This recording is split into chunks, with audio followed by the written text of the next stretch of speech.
Subhanallah walhamdulillah wa la ilaha illallah. فقال الله تعالى في القرآن الكريم: أعوذ بالله من الشيطان الرجيم، بسم الله الرحمن الرحيم. إن الذين آمنوا والذين هاجروا وجاهدوا في سبيل الله أولئك يرجون رحمة الله والله غفور رحيم. وقال تعالى في آية أخرى: واستعينوا بالصبر والصلاة وإنها لكبيرة إلا على الخاشعين فاذكروني أذكركم واشكروا لي ولا تكفرون.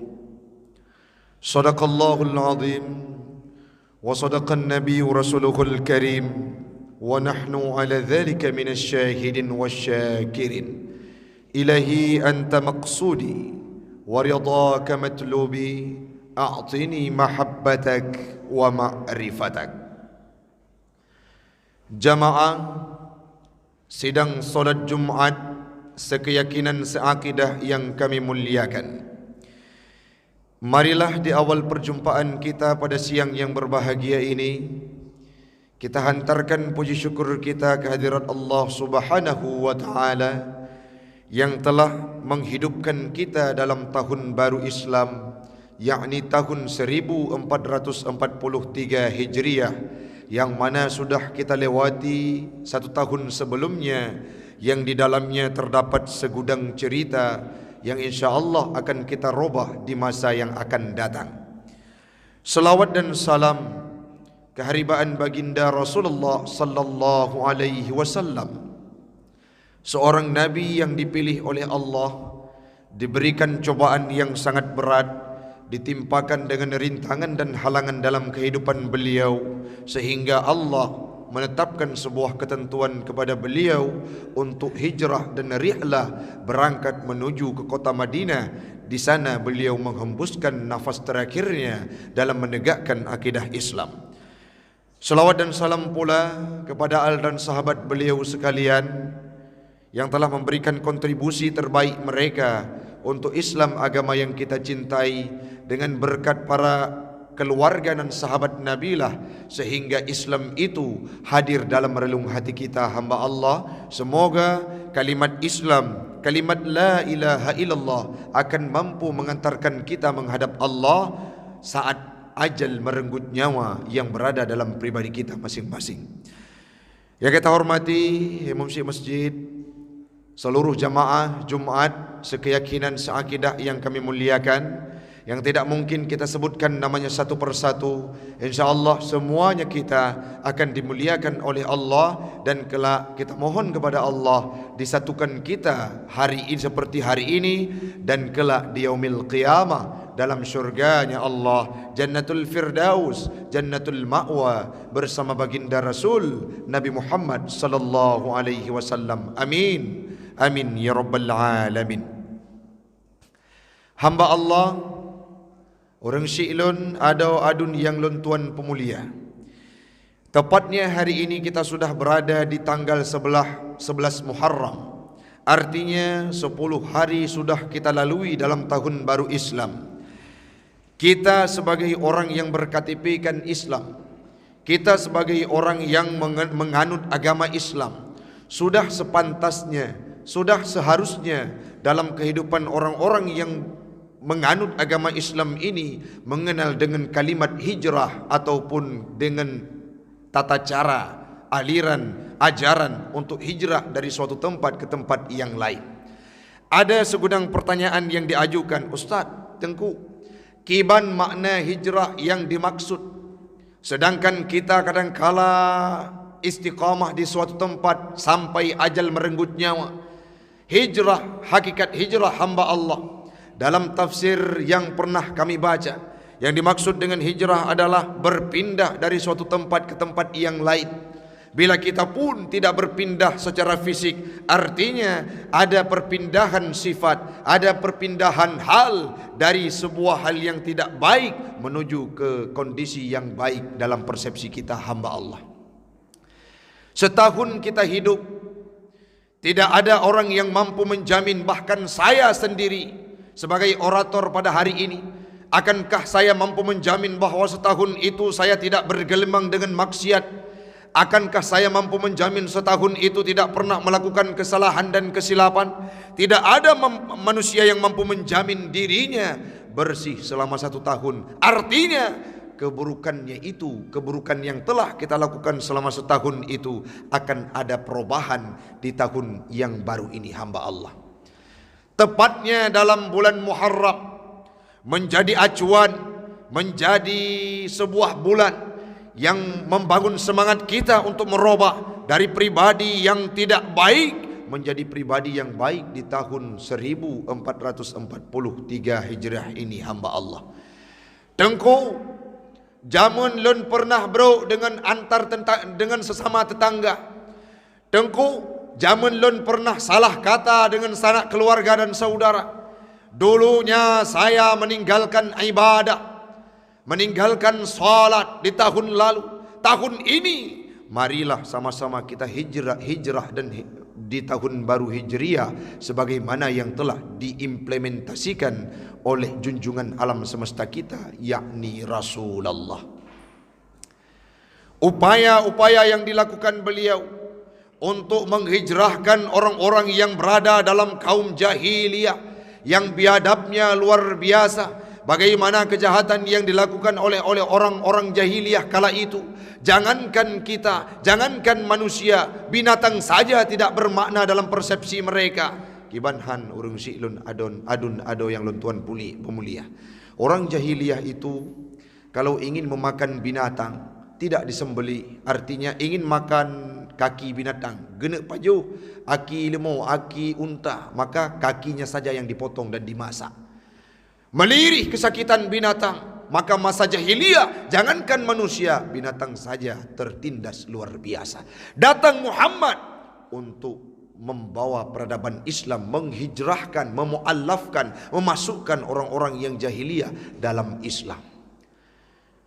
Saat disuarakan Islam di kota Mekah, tidak diterima dengan legowo, tidak diterima dengan loyalitas, tidak diterima dengan indah. Nabi Muhammad di embargo pernah suatu waktu kala beliau berada dalam tahun Amul Khuzni, di mana Abu Talib paman tercintanya meninggal dunia, bahkan diikuti dengan meninggalnya istri tercinta yakni Khadijah. Beliau berada dalam tahun Amul Khuzni. Saat itu tidak ada benteng dalam kehidupan beliau, yang mana Abu Talib menjadi benteng sejati dalam proses Nabi Muhammad membawa ajaran Islam. Kala itu Abu Talib meninggal dunia. Dia meninggal Abu Talib, Nabi merasa kehilangan. Kala itulah beliau diembargo luar biasa, sahabatnya diembargo luar biasa. Ada sahabat Nabi yang mensuarakan Islam, ditombak tubuhnya. Ada Sumayyah yang diabadikan dalam cerita yang kita baca. Ada keluarga-keluarga paman Utsman yang dibakar tangannya dalam ayaman yang terbuat dari pelepah kurma. Diembargo sahabat-sahabat kala itu. Perintah dari Allah, ya Muhammad, hijrah ke suatu tempat. Maka kita yang perlu kita ambil ibrah dari hijrahnya Nabi. Kala kita sudah diterpa dengan cobaan, lam udip tawa rumah karu dengan urina. Kala kita berada di instansi, di Polres ini, kita ditekan oleh atasan, maka yang perlu hijrahlah batin kita untuk mencari ketenangan. Sebagaimana yang diimplementasikan oleh Nabi dulunya. Beliau sudah diembargo, tidak diterima di kota Mekah. Yang beliau lakukan sesuai dengan perintah Allah, hijrah dari kota Mekah ke Madinah. Ustaz, kami tidak ingin hijrah secara fisik. Hijrahlah batin, insyaAllah akan mendapatkan ketenangan. Sangat banyak orang-orang yang kadangkala mendapatkan hijrahnya dalam kondisi yang tidak kita sangka-sangka. Ada suatu cerita yang kami baca hamba Allah. Anak-anak pang, anak-anak jangkis jalanan. Mereka melaksanakan sebuah reunian yang ada mabuk-mabukan di dalamnya, bukan di Aceh, di luar Aceh. Tiba-tiba perutnya mulus, sakit perut ni. Ijak mita WC, hana merempak WC kecuali yang na WC masjid. Dalam masjid itu ada sebuah kajian yang diisi oleh Ustaz Hanan Ataki. Kala itu disampaikan Allah itu akan menerima taubatnya manusia. Allah itu Ghafurur Rahim. Allah itu Maha Pengampun, Maha Penyayang. Allah itu akan menerima siapapun yang datang dalam kepadanya untuk taubat dan menggapai hidayahnya. Allah akan memberikannya. Walaupun kita sebejat-bejat apapun manusia, kalau datang taubatan nasuha, Allah akan membukakan pintu taubat kepada siapapun. Akhirnya saat dia berada dalam WC, dalam kamar khulwah, saat qada hajat, karena itu dia dapatkan hidayah, hijrah, meninggalkan kegelapannya. Artinya hijrah ini tidak mengenal waktu. Hidayah ini harus dijemput. Hidayah ini harus kita rengkuh. Ustaz, long kabruk tat udip dalam dunia. Han mungkin secara kalkulasi saya bisa hijrah. Sudah ada manusia yang sangat bejat dulunya. Ada dalam sebuah hadis yang kami baca, seorang sahabat Nabi yang melakukan kesalahan, yang melakukan kebiadaban, kalau diukur dekatnya dengan neraka hanya satu hasta. Tetapi kalau meninggal dunia, beliau masuk surga. Bagaimana ceritanya? Beliau sudah pekik retir hidup dalam kebiadaban. Suatu waktu dapat hidayah, beliau masuk Islam. Muhammad, saya ingin masuk Islam dan berperang dengan orang-orang dalam agama Islam untuk membantu agama Allah. Silahkan, kata Nabi. Belum sempat beliau menggunakan keningnya untuk sujud ibadah kepada Allah, solat dalam satu hari semalam 5 waktu, beliau berangkat untuk berperang pada hari tersebut. Wate kejak kepada gemuk perang. Beliau tanyakan kepada Muhammad, kepada Nabi, ya Rasulullah, wahai Muhammad, kapankah saya ini solat untuk melakukan aktivitas wajib saya sebagai pemuda muslim kepada Allah? Saya hari ini sudah syahadah. Apa kata Nabi? Engkau belum sampai waktunya untuk melaksanakan ibadah solat. Engkau harus belajar dulu. Kenapa demikian? Nabi saat menerima perintah solat malam, subuh beliau belum melaksanakan ibadah solat. Kapan Nabi solat? Solat duhur yang beliau lakukan pertama kali. Kenapa Nabi tidak solat subuh? Belum ada ilmu terhadap solat tersebut.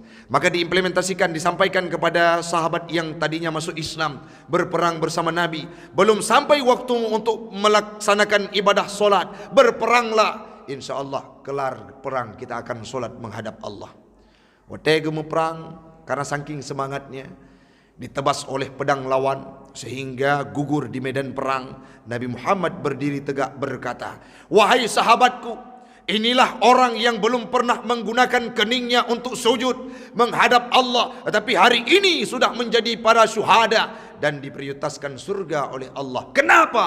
Karena mendapatkan hidayah dari Allah dan hijrah masuk dalam agama Islam. Hidayah itu harus kita kejar, hamba Allah. Belum tentu tanya yang ka Islam, tanya yang ucap kalimah la ilaha illallah, tanya yang sembahyang di masjid Polres ini saat Jumat kita tidak, saat solat 5 waktu kita tidak pernah mengalpakan jamaah. Belum tentu mati kita dalam kondisi membawakan iman dan hijrah. Ada Syekh Bal'am bin Baurak, masa Nabiullah Musa, doanya sangat diterima oleh Allah. Kala peceklik, doanya langsung diijabah oleh Allah Ta'ala. Itu sejarah yang pernah kami baca. Tapi mati beliau dalam kondisi tidak beriman karena terpengaruh dengan seorang perempuan, yaitu istrinya. Muridnya dalam sebuah cerita bisa terbang di atas awan, tapi karamahnya beliau luar biasa. Doanya diijabah oleh Allah Ta'ala. Musibah yang dihadirkan kepada umat Nabi Musa, dengan doa Syekh Bal'am bin Baurak dihilangkan musibah tersebut. Tapi matinya dalam kondisi tidak membawakan iman. Ada Ubaidillah bin Jahsy, rajul unfuah, delegasi sunnah yang utusan sunnah, utusan Nabi untuk membawa ajaran Islam ke kota Habasyah. Beliau pernah ikut hijrah kedua bersama sahabat, bersama Rasulullah ke kota Habasyah dan didelegasikan oleh Nabi untuk membawa ajaran Islam. Apakah beliau mati dalam kondisi hijrah dan mendapatkan hidayah? Meninggal beliau dalam kondisi khurud min Islam, keluar dari agama Islam.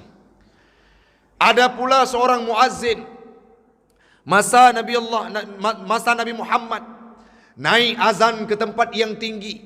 Kalau kata kita sekarang adalah ke menara. Di atas menara beliau azan. Saat beliau azan, beliau lirik seorang wanita Nasrani yang wajahnya cantik jelita, wajahnya rupawan, indah luar biasa. Terpikat hatinya setelah beliau kumandangkan azan, turun untuk meminang si wanita tersebut. Watai getrun uyup gelake gepinang wanita tersebut. Apa yang disampaikan? Boleh engkau menikahi diriku, tapi syaratnya masuklah kembali dalam agama Nasrani. Karena saking terpengaruh dan ingin memiliki perempuan tersebut bisa menjadi sebagai istrinya, beliau tinggalkan agama Islam, tinggalkan aktivitasnya sebagai muazzin, masuk dalam agama Nasrani. Belum sempat beliau jama istri tersebut, si perempuan tadi, Allah memanggilnya dalam kondisi murtad, tidak membawakan iman. Maka hari ini hamba Allah, mari kita masih berada dalam bulan Muharram, di mana bulan Muharram itu sangat banyak kelebihan, dan lagi-lagi di setiap waktu dalam bulan Muharram itu disuarakan, mari kita berhijrah, mari kita memperbaiki diri. Maka sudah sampai waktunya hamba Allah dalam kondisi dunia yang makin akhir ini. Kalau kita analisa, ana triple umudunya akan kiamat urung si'lun, apalagi musibah-musibah yang datang secara silih berganti. Kita di Polres ini belum bisa menjamin kapan masalah kasus COVID itu akan usai. Ini merupakan sebuah bencana yang dihadirkan oleh Allah untuk mengingatkan kita. Mari kita berhijrah. Dengan hijrah kita, semoga COVID ini akan dihilangkan oleh Allah dalam kehidupan kita, khusus kita yang berada di kota Luxmawe. Mudah-mudahan hamba Allah, ceramah, nasihat singkat ini menjadi nasihat bagi pribadi saya dan umumnya kepada jamaah sekalian. Di akhir paparan singkat ini Allah berpesan dalam firman-Nya dalam Al-Quran surah Al-Baqarah ayat 218, innal ladzina amanu, sesungguhnya orang-orang yang beriman, yang meyakini Allah dengan hatinya, yang mengucapkan segala hal yang diperintahkan oleh Allah, mengaktualisasikan dalam kehidupan nyata. Beriman kata Allah, walladzina hajaru, orang-orang yang hijrah, berpindah dari suatu tempat ke tempat yang lain dengan tujuan kebaikan, baik pindah fisik, pindah kondisi, memindahkan sifat dari yang tidak baik kepada sifat yang baik. Wahajaru, hijrah kata Allah, wajahadu, orang-orang yang berjihad. Apa makna jihad di sini? Orang-orang yang bersungguh-sungguh dalam menerapkan agama Islam ini. Lanjut kata Allah, fi sabilillah, di jalannya Allah. Ulaika, mereka itu, yarjuna, mengharapkan rahmatullah, rahmatnya Allah, kasih sayangnya Allah, karunianya Allah. Wallahu ghafurur rahim, sesungguhnya Allah adalah maha penyayang dan maha pengampun. Kita hari ini datang untuk hijrah kepada Allah. Kita datang untuk menggapaikan hidayahnya Allah, untuk merengkuh hidayahnya Allah. Allah Ghafurur Rahim, Allah Maha Pengampun, Allah Maha Penerima Taubat, Allah Maha Penyayang. Ia akan menantikan kita datang untuk menghadapnya dan merengkuh nikmat dan rahmatnya. Semoga semuanya kita akan termasuk dalam kategori orang yang amanu, yang hajaru dan jahadu, sehingga mendapatkan rahmat Allah. Dan Allah merupakan yang Maha Ghafur.